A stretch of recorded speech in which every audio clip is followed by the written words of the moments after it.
J'ai enfin compris, à 34 ans, pourquoi je n'aimais pas Noël. Pendant des années, je me suis demandé pourquoi le monde autour de moi semblait vivre Noël comme le meilleur moment de l'année, alors que moi, j'avais juste envie de l'esquiver. Je me disais, c'est parce que ma famille vit en Guadeloupe et que maintenant elle est loin, c'est parce que ma mère n'aimait pas Noël, c'est parce que c'est une fête chrétienne et que moi j'étais traumatisé par mon enfance de chrétien fondamentaliste. Spoiler, rien à voir. En fait, j'aime pas Noël parce que c'est un festival de conventions sociales que je ne comprends pas. Par exemple, offrir un cadeau à une date imposée, alors que parfois j'ai envie d'offrir un cadeau à la personne, mais juste pas ce jour-là. Et il y a aussi le fait que quand on t'offre un cadeau, t'as pas le droit de dire que t'aimes pas. On m'a déjà offert un cadeau horrible et il a fallu que je fasse semblant d'aimer. Je trouve ça totalement stupide. Et du coup, je suis coincé souvent dans deux scénarios. Le premier, c'est j'aime le cadeau, et malgré ça, on me dit t'as pas l'air content, t'es pas assez enthousiaste, etc., etc.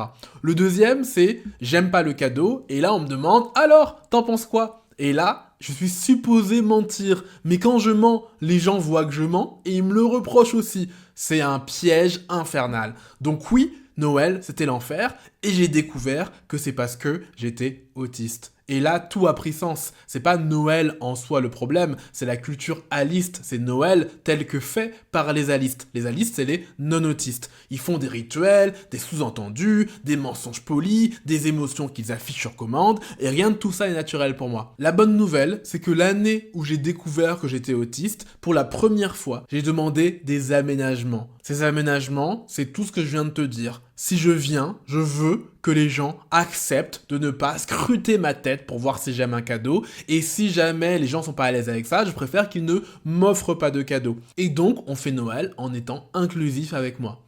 Et ça a été un Noël très très cool.